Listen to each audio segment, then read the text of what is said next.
चलिए, तो आप सभी को हमारा प्यार भरा नमस्कार।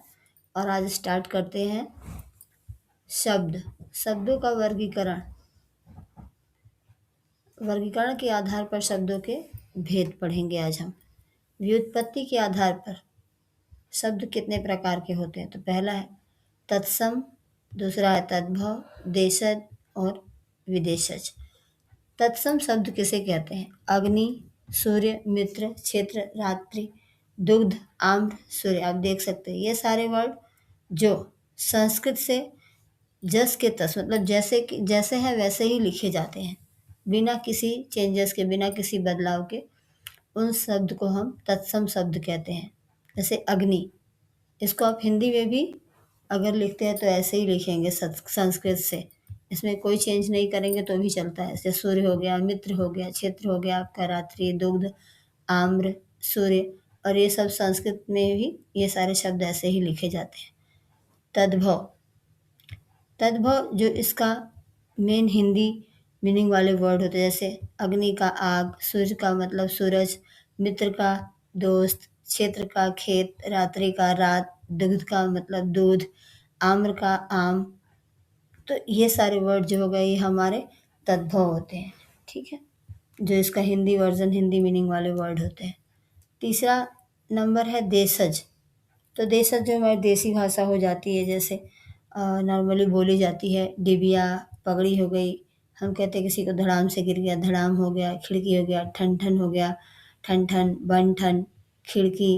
तो ये सब सारे देशज हो गए, देसी शब्द जिसे हम कह सकते हैं। और विदेशज मतलब विदेश से आए हुए शब्द या अन्य भाषा पर से आए हुए शब्द, जैसे अरबी, फारसी, अंग्रेजी या तुर्की के शब्द। डॉक्टर हो गया हमारा, स्टेशन हो गया, स्कूल, अदालत, आदमी। तो ये सारे वर्ड्स जो हैं, ये सारे शब्द जो हैं, ये विदेशी भाषा से आए हुए शब्द हैं। चलिए, तो अब हम उत्पत्ति के आधार पर भी देख लेते हैं। ठीक है, तो उत्पत्ति के आधार पर जो शब्द है ये 3 प्रकार के होते हैं। पहला है रूढ़ शब्द, दूसरा यौगिक और तीसरा योगरूढ़ शब्द या यौगिक रूढ़ शब्द भी इसे कहते हैं। तो रूढ़ शब्द किसे कहते हैं? रूढ़ शब्द वो शब्द होते हैं कि जिसको अगर हम अ, विच्छेद जिसका करें, जिसको हम अलग करें, तो इसका कोई मीनिंग नहीं निकलेगा, इसका कोई अर्थ नहीं होगा, ये निरर्थक हो जाएंगे। जैसे घर, घ और र को हम अलग करें तो इसे कोई भी आपका अर्थ वाला शब्द इसमें से नहीं बन पाएगा। इसे हम रूढ़ शब्द कहते हैं।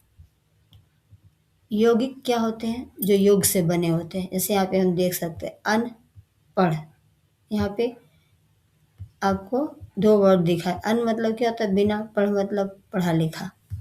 राजमहल, राजा का महल, डाकघर, पुस्तकालय। तो यहाँ पे 2 वर्ड से मिलकर एक वर्ड बना हुआ है, राजमहल। और यहाँ पे जो शब्द है वो किससे बना हुआ है? आपका अनपढ़। अन मतलब अन क्या है? यहाँ पे उपसर्ग, उपसर्ग से मिलके यहाँ पे शब्द बना हुआ है। पुस्तकालय भी ऐसे ही आपका जो है प्रत्यय से मिलाकर बना गया है, पुस्तक प्लस आलय। तो ये सारे शब्द जो होते हैं यौगिक होते हैं, जो 2 शब्दों के योग या 2 से अधिक शब्दों के योग से बनाए गए होते हैं, बने गए होते हैं। तीसरा है योग रूढ़। तो योग रूढ़ का सबसे अच्छा जो एग्जाम्पल है वो हो गया आपका हमारा, जैसे देख लीजिए त्रिनेत्र, दशानन, चक्रधर। त्रिनेत्र किसको कहते हैं हम? शंकर भगवान को। दशानन किसे कहते हैं हम? रावण को। चक्रधर ऐसे ही भगवान विष्णु के लिए।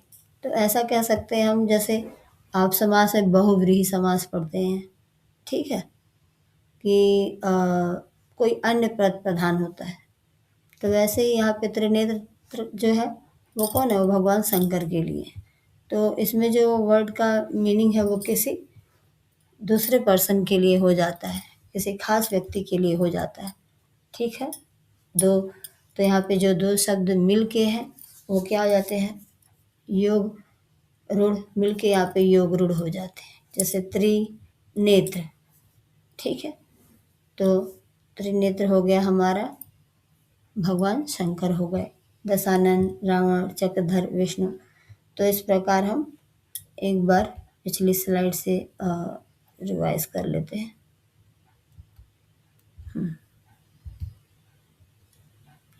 चलिए, तो यहाँ पे हम देख लेते हैं। शब्द वर्गीकरण वर्गीकरण के आधार पर शब्दों के भेद हमने देखा। व्युत्पत्ति के आधार पर शब्द कितने प्रकार के देखे हमने? 4 प्रकार के। हमेशा याद रखिएगा व्युत्पत्ति का मतलब क्या होता है। व्युत्पत्ति का मतलब ये होता है आश्रित शब्द जिनकी उत्पत्ति नहीं हुई है, ठीक है, जो किसी के आश्रय, किसी के सहारे जिनकी उत्पत्ति हुई है, ठीक है। तो वो 4 प्रकार के हैं व्युत्पत्ति के आधार पर। जब भी व्यू लग गया तो वो 4 प्रकार के आपको याद रखना है। उसमें कौन कौन से? तत्सम, तद्भव, देशज और विदेशज।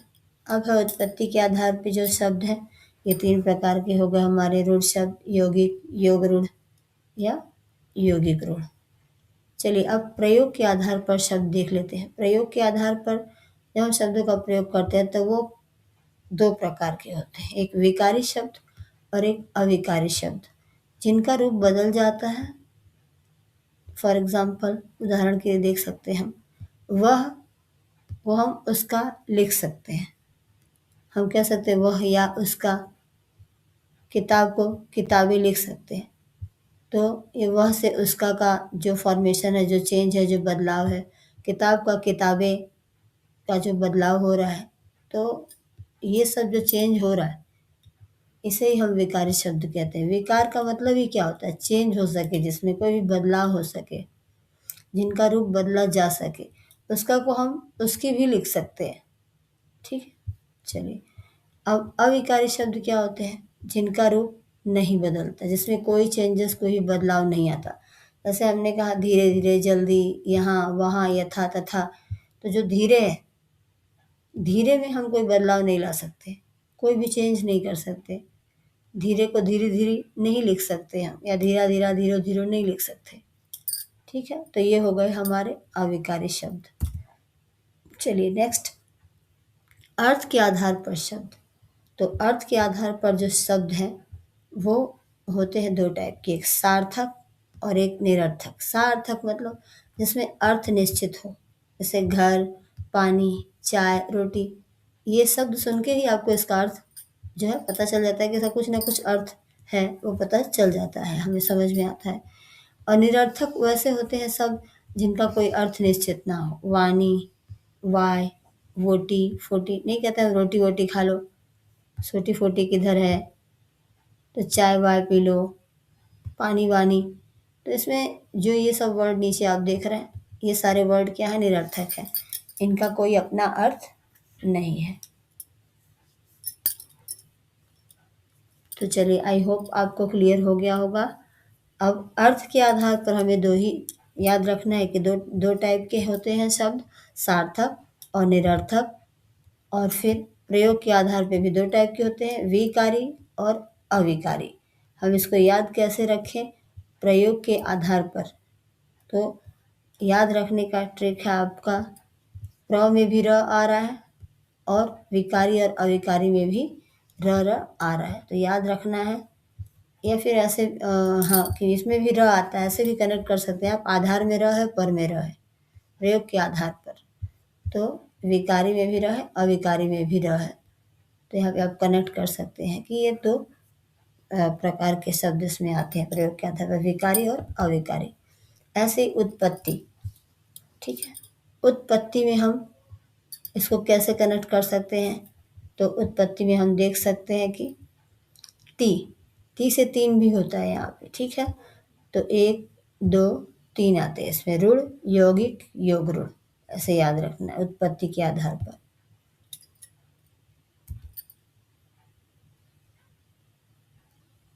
चलिए अब व्युत्पत्ति के आधार पर 4 हमें याद रखना है, ठीक है। व्युत्पत्ति के आधार पर हमें 4 याद रखना है, क्योंकि जो व्युत्पत्ति है ये उत्पत्ति पर ही आधारित है। तो जब भी कोई किसी पे आधारित रहता है तो उसको ज़्यादा सहारे की ज़रूरत होती है, इसलिए इनको भी एक ज़्यादा सहारे की ज़रूरत है। तो ये पूरा टोटल ये 4 टाइप के होते हैं, तत्सम, तद्भव, देशज, विदेशज, ठीक है। तो आज के लिए हाँ इतना ही। आई होप आपको समझ में आया होगा।